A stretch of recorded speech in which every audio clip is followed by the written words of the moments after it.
IMAX 3D. Holy shit! Wow, I'm so in. I want to see the creatures. I was more excited than I thought I would be. Yeah. They got Judd Hirsch back. The only person I didn't that wanna is spoil it for you. suspiciously thank missing you. from the trailer, there is no Will Smith. Will Smith, no Will Smith. So He's doing Suicide Squad, not this. Well, that breaks he's, my heart. hey, he's not in the trailer. That doesn't mean he's not in the movie. True. But no, he's not. Well- they on their website, there's all kinds of extra material. Yeah. And they show that his character died in a test of, like, they were testing a new vehicle and it blew up and he died. So he didn't want to be in it. That sucks.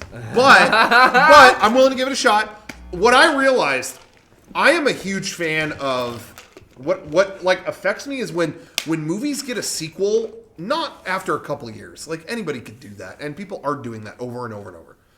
But when movies get a sequel after 20 plus years, Real-time sequels. yeah, I enjoy that, and like that's why I'm honestly excited about Star Wars.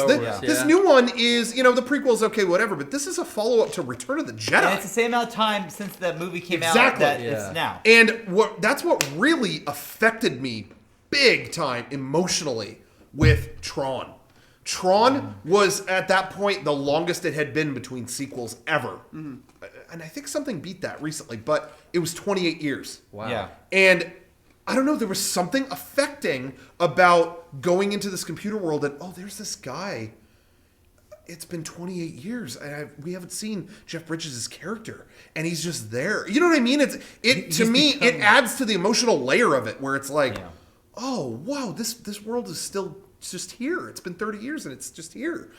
That adds to it, and I honestly think it's more powerful to let things sit. Instead of doing a sequel every 5 years, let things sit, and it becomes a little more affecting. That's why, honestly, I know it wasn't 20 years, but Clerks 2 I thought was a great sequel because oh shit, remember that little puny movie in '94? Oh wow, they're still working shitty jobs. Yeah. That became immediately the movie started. I was like, oh man. Yeah, so anyway, I don't know. That affects me more, and so when I see that, that's kind of like, oh wow, Bill Pullman with the facial hair and stuff. Man, that was kind of cool. Anyway. That movie came out at the perfect time, I think, for us, like age-wise. We were like what, 10? Is that 94 it came out? Yeah, I mean, yeah. So I was 10. Yeah. Little 10 or 11. We were still buying toys. Like I had to sneak into the movie theater to see a PG-13 movie. Yeah. And I fucking loved that movie so much, and that I'm excited. I'm super excited. Gavin in the chat brought this up. What I'm hoping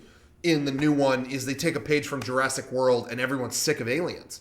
I hope when it starts they go, yeah, kids are so bored by these aliens, we made bigger aliens, and everyone's disinterested and they need a Marine to come in and kill them all. So that's what I'm kind of hoping happens. That should be a good sequel. Hopefully that. Isn't that what happened in the first movie?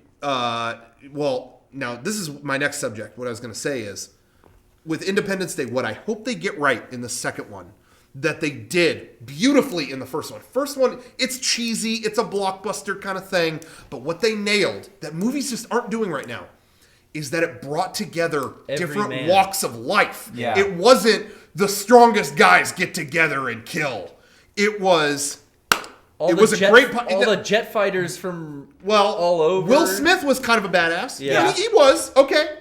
But then you got Jeff Goldblum. He's a dork. And he's then like... Randy Quaid. Yeah. And I said to Kevin, it's the perfect example. Yeah. Oh, man, this guy is such a fuck-up. He can't get his act together. He's got to be a pilot. He can't. He sucks. Hey, man, you have 1 minute to save the world. You got to be the best pilot you can. Yeah, and this is the president talking to you. That's my favorite part of that movie. I think that redemption story That's is everybody's favorite part. Right. So good. Exactly. So good. And that's what I'm saying. But then the president is involved. But even the president, he's not badass in that movie. He's got family problems. Yeah. And he's got to get that together. Jeff Goldblum, he's got he's got family problems. Everybody is vulnerable. That's the key word, is vulnerable. And that's what they need to have in place for the new one to be good. Because too much of what we've done in the past 10 years is have a fucking space marine show up and kill everyone. And that's what was so fucking moronic about Jurassic World, is it's just, let's get the army in to kill them all. And there's no, even the first Jurassic Park, what is it? Lawyer, math nerd, botanist. It's not Marines. It's people who are fucking dorks and they have problems and they gotta step up. That's more enticing, and so I hope the next one. So the new movie looks cool, and I'm excited for it. I didn't think I would be. Me neither. And I'm excited.